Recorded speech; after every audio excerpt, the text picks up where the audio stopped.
Capítulo 35. De noche todos los gatos son pardos. Aquella noche, tan impacientemente esperada por Porthos y de Artagnan, llegó por fin. De Artagnan, como de costumbre, se presentó hacia las 9 en casa de Milady. La encontró de un humor encantador, jamás lo había recibido tan bien. Nuestro Gascón vio a la primera ojeada que su billete había sido entregado, y ese billete producía su efecto. Ketty entró para traer sorbetes. Su amante le puso una cara encantadora, le sonrió con una sonrisa más graciosa, ¡ay! La pobre chica estaba tan triste que no se dio cuenta siquiera de la benevolencia de Milady. De Artagnan miraba juntas a aquellas dos mujeres y se veía forzado a confesar que la naturaleza se había equivocado al formarlas. A la gran dama le había dado un alma venal y vil, a la doncella le había dado un corazón de duquesa. A las 10 Milady comenzó a parecer inquieta. De Artagnan comprendió lo que aquello quería decir, miraba el péndulo, se levantaba, se volvía a sentar, sonreía a de Artagnan con un aire que quería decir, sois muy amable sin duda, pero seríais encantador si os fueseis. De Artagnan se levantó y cogió su sombrero, Milady le dio su mano a besar. El joven sintió que se la estrechaba y comprendió que era por un sentimiento no de coquetería, sino de gratitud por su marcha. Lo ama endiabladamente, murmuró. Luego salió. Aquella vez Ketty no lo esperaba, ni en la antecámara, ni en el corredor, ni en la puerta principal. Fue preciso que de Artagnan encontrase él solo la escalera y el cuarto. Ketty estaba sentada con la cabeza oculta entre sus manos y lloraba. Oyó entrar a de Artagnan pero no levantó la cabeza. El joven fue junto a ella y le cogió las manos, entonces ella estalló en sollozos. Como de Artagnan había presumido, Milady, al recibir la carta, le había dicho todo a su criada en el delirio de su alegría. Luego, como recompensa por la forma de haber hecho el encargo esta vez, le había dado una bolsa. Ketty, al volver a su cuarto, había tirado la bolsa en un rincón donde había quedado completamente abierta, vomitando 3 o 4 piezas de oro sobre el tapiz. A la voz de Artagnan la pobre muchacha alzó la cabeza. De Artagnan mismo quedó asustado por el trastorno de su rostro. Juntó las manos con aire suplicante, pero sin atreverse a decir una palabra. Por poco sensible que fuera el corazón de Artagnan, se sintió enternecido por aquel dolor mudo, pero le importaban demasiado sus proyectos, y sobre todo aquel, para cambiar algo en el programa que se había trazado de antemano. No dejó, pues, a Ketty ninguna esperanza de ablandarlo, solo que presentó su acción como simple venganza. Por lo demás esta venganza se hacía tanto más fácil cuanto que Milady, sin duda para ocultar su rubor a su amante, había recomendado a Ketty apagar todas las luces del piso, incluso de su habitación. Antes del alba el señor de Wardes debería salir,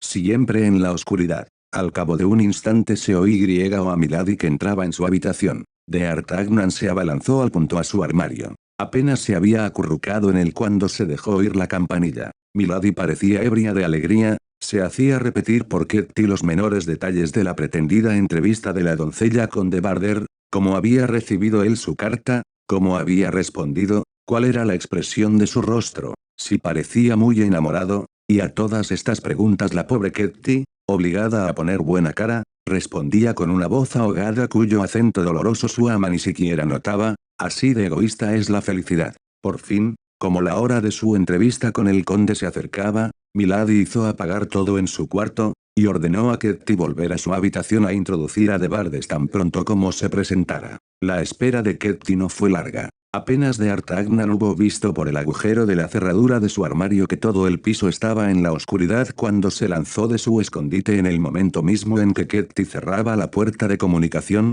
¿Qué es ese ruido?, preguntó. Milady, soy yo, dijo de Artagnan a media voz. Yo, el conde de Wardes. Oh, Dios mío, murmuró Ketty. No ha podido esperar siquiera la hora que él mismo había fijado, y bien, dijo Milady con una voz temblorosa. ¿Por qué no entra? Conde, añadió, sabéis de sobra que os espero. A esta llamada, de Artagnan alejó suavemente a Ketty y se precipitó en la habitación de Milady. Si la rabia y el dolor deben torturar su alma, esa es la del amante que recibe bajo un nombre que no es el suyo protestas de amor que se dirigen a su afortunado rival. De Artagnan estaba en una situación dolorosa que no había previsto, los celos le mordían el corazón, y sufría casi tanto como la pobre Ketty, que en aquel mismo momento lloraba en la habitación vecina. Sí, conde, decía Milady con su voz más dulce. apretando tiernamente su mano entre las suyas. Sí, soy feliz por el amor que vuestras miradas y vuestras palabras me han declarado cada vez que nos hemos encontrado. También yo os amo. Oh, mañana, quiero alguna prenda de vos que demuestre que pensáis en mí, y, como podríais olvidarme, tomad. Y ella pasó un anillo de su dedo al de D'Artagnan. D'Artagnan se acordó de haber visto aquel anillo en la mano de Milady, era un magnífico zafiro rodeado de brillantes. El primer movimiento de D'Artagnan fue devolvérselo, pero Milady añadió, no, guardad este anillo por amor a mí. Además, aceptándolo añadió con voz conmovida, me hacéis un servicio mayor de lo que podríais imaginar. Esta mujer está llena de misterios, murmuró para sus adentros D'Artagnan. En aquel momento se sintió dispuesto a revelarlo todo. Abrió la boca para decir a Milady quién era, y con qué objetivo de venganza había venido, pero ella añadió, pobre ángel, a quien ese monstruo de Gascón ha estado a punto de matar. El monstruo era el Ou, continuó Milady. Os hacen sufrir mucho todavía vuestras heridas, sí, mucho, dijo D'Artagnan, que no sabía muy bien qué responder. Tranquilizaos, murmuró Milady,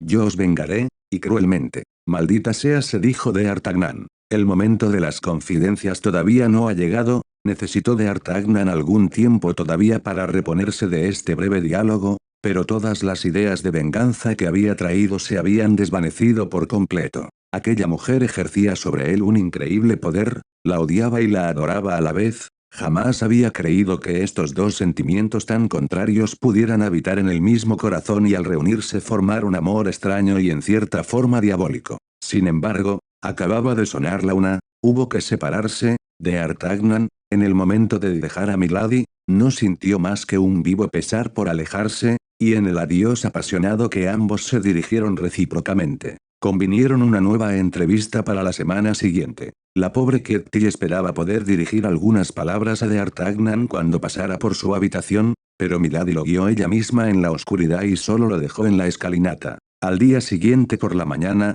D'Artagnan corrió a casa de Athos. Estaba empeñado en una aventura tan singular que quería pedirle consejo. Le contó todo. Athos frunció varias veces el ceño. Vuestra Milady, le dijo, me parece una criatura infame, pero no por ello habéis dejado de equivocaros al engañarla. De una forma o de otra, tenéis un terrible enemigo encima. Y al hablarle, Athos miraba con atención el zafiro rodeado de diamantes que había ocupado en el dedo de D'Artagnan en lugar del anillo de la reina, cuidadosamente puesto en un escriño. ¿Veis este anillo?, dijo el gascón glorioso por exponer a las miradas de sus amigos un presente tan rico. Sí, dijo Athos, me recuerda una joya de familia, es hermoso. No es cierto, dijo D'Artagnan. Magnífico, respondió Athos. No creía que existieran dos zafiros de unas aguas tan bellas. Lo habéis cambiado por vuestro diamante, ¿no?, dijo D'Artagnan. Es un regalo de mi hermosa inglesa, o mejor, de mi hermosa francesa, porque, aunque no se lo he preguntado, estoy convencido de que ha nacido en Francia. Este anillo os viene de Milady, exclamó Athos con una voz en la que era fácil distinguir una gran emoción de ella misma. Me lo ha dado esta noche, enseñadme ese anillo, dijo Athos. Aquí está, respondió D'Artagnan sacándolo de su dedo. Athos lo examinó y palideció, luego probó en el anular de su mano izquierda, le iba a aquel dedo como si estuviera hecho para él. Una nube de cólera y de venganza pasó por la frente ordinariamente tranquila del gentilhombre. Es imposible que sea él mismo, dijo. ¿Cómo iba a encontrarse este anillo en las manos de Milady Clarik?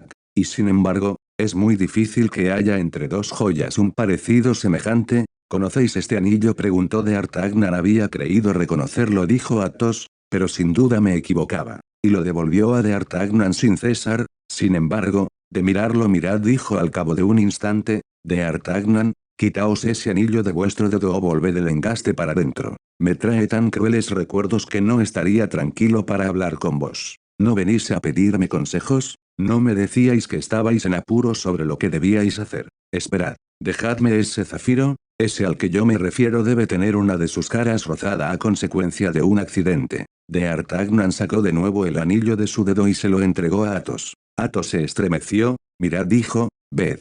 No es extraño. Y mostraba a D'Artagnan aquel rasguño que recordaba debía existir. ¿Pero de quién nos venía este zafiro? Athos, de mi madre, que lo tenía de su madre. Como os digo, es una antigua joya, que jamás debió salir de la familia. ¿Y vos, lo vendisteis?, preguntó dudando D'Artagnan. No, contestó Athos con una sonrisa singular, lo di durante una noche de amor, como os lo han dado a vos. D'Artagnan permaneció pensativo a su vez, le parecía ver en el alma de Milady abismos cuyas profundidades eran sombrías y desconocidas. Metió el anillo no en su dedo sino en su bolsillo. Oíd, le dijo Athos cogiéndole la mano, ya sabéis cuánto os amo, D'Artagnan, si tuviera un hijo no lo querría tanto como a vos. Pues bien, creedme, renunciad a esa mujer. No la conozco, pero una especie de intuición me dice que es una criatura perdida, y que hay algo de fatal en ella.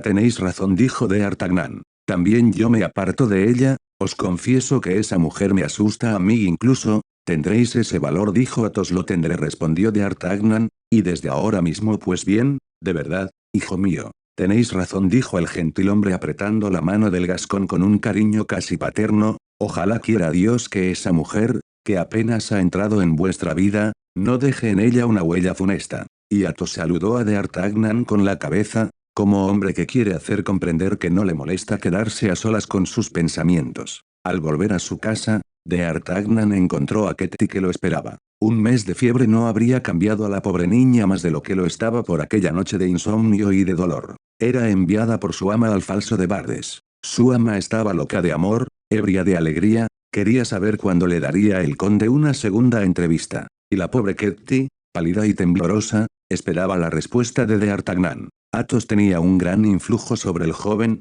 los consejos de su amigo unidos a los gritos de su propio corazón le habían decidido, ahora que su orgullo estaba a salvo y su venganza satisfecha, a no volver a ver a Milady. Por toda respuesta tomó una pluma y escribió la carta siguiente: no contéis conmigo, señora, para la próxima cita. Desde mi convalecencia tengo tantas ocupaciones de ese género que he tenido que poner cierto orden. Cuando llegue vuestra vez, tendré el honor de participároslo. Os beso las manos. Conde de Bardes. Del zafiro ni una palabra. ¿Quería el gascón guardar un arma contra Milady? O bien, seamos francos, ¿no conservaba aquel zafiro como último recurso para el equipo? Nos equivocaríamos por lo demás si juzgáramos las acciones de una época desde el punto de vista de otra época. Lo que hoy sería mirado como una vergüenza por un hombre galante era en ese tiempo algo sencillo y completamente natural, y los segundones de las mejores familias se hacían mantener por regla general por sus amantes. D'Artagnan pasó su carta abierta a Ketty,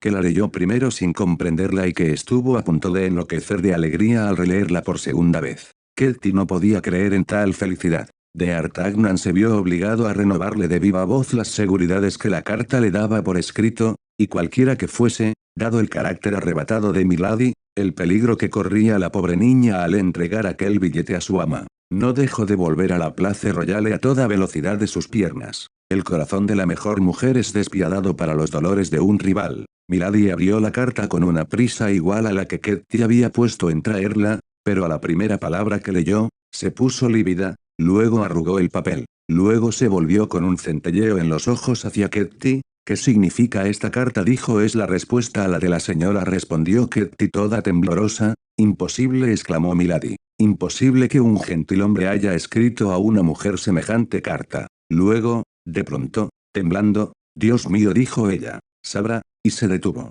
Sus dientes rechinaban, estaba color ceniza, quiso dar un paso hacia la ventana para ir en busca de aire, pero no pudo más que tender los brazos, le fallaron las piernas y cayó sobre un sillón. Ketty creyó que se mareaba y se precipitó para abrir su corsé, pero Milady se levantó con presteza. ¿Qué queréis?, dijo. ¿Y por qué me ponéis las manos encima? He pensado que la señora se mareaba y he querido ayudarla, respondió la sirvienta, completamente asustada por la expresión terrible que había tomado el rostro de su ama. ¿Marearme yo? ¿Me tomáis por una mujerzuela? Cuando se me insulta no me mareo, me vengo, ¿entendéis? Y con la mano hizo a Ketty señal de que saliese.